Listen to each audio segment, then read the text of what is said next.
I've always loved science, but I've especially loved things about inheritance, about our genetics, what makes us who we are and how that interacts with the environment. And the field of genetics and biotechnology is so exciting to me. Genetics and biotech, for me, are the keys that unlock an understanding of how we live a better, healthier, longer life. The explosion of the field of genomics really began with something called the Human Genome Project. And that was a 15-year project started in 1990.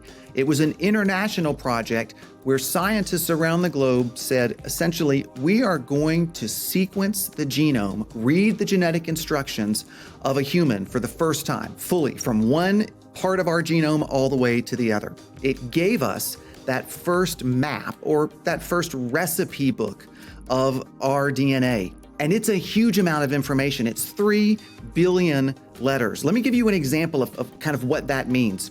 So this book contains the DNA sequence of chromosome 16. It's one of the smaller chromosomes. We've got 22 chromosomes, 22 pairs plus our sex chromosome. So this is one of them. You can see here are the letters, the A's, the T's, the C's, and G's of one of our chromosomes. So the Human Genome Project gave us all that information, but it opened the door to be able to say, what do all these genes do? What do they do when they're altered, when the DNA sequence has changed? How do these genes work together to give us traits from eye, hair, and skin color, or our risk of developing diabetes or neurodegenerative disease? Genetics and biotechnology have really been key to opening the doors for health and for better disease analysis. I think one of the best examples is probably in the field of oncology, of cancer work.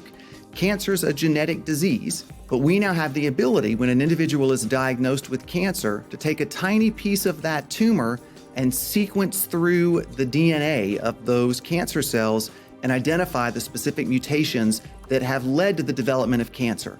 That gives us a much better sense of how to think about the prognosis of the patient and, importantly, how to think about treatments. There are a whole new set of treatments called targeted therapies that have been developed that specifically treat this type of cancer based on this type of genetic mutation, and the treatment works together with that. Genomics, and specifically genome sequencing, brings with it a handful of ethical concerns. For example, your genome is personal. It is uniquely yours, but your genome also gives us information about other members of your family because you share your genetic information with your biological parents, for example, or your siblings or your own children. You have to ask, who is going to be able to have access to my genetic information? And what are they going to use that information for? For example, should my doctor have access to that information? What about my employer? What about my university or my school?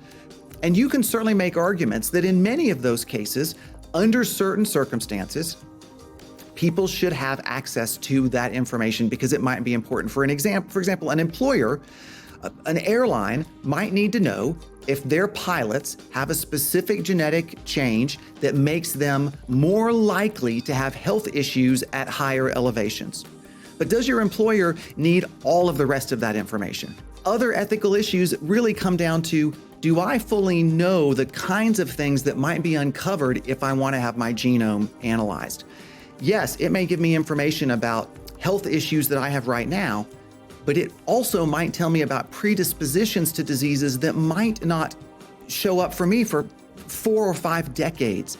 Am I aware of that? Am I willing to get that kind of information? And then I think another really important ethical issue is access and equity.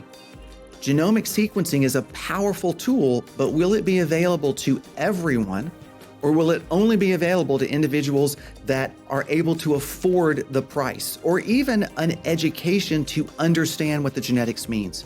So how do we ethically think about providing this broadly and making sure everyone has access?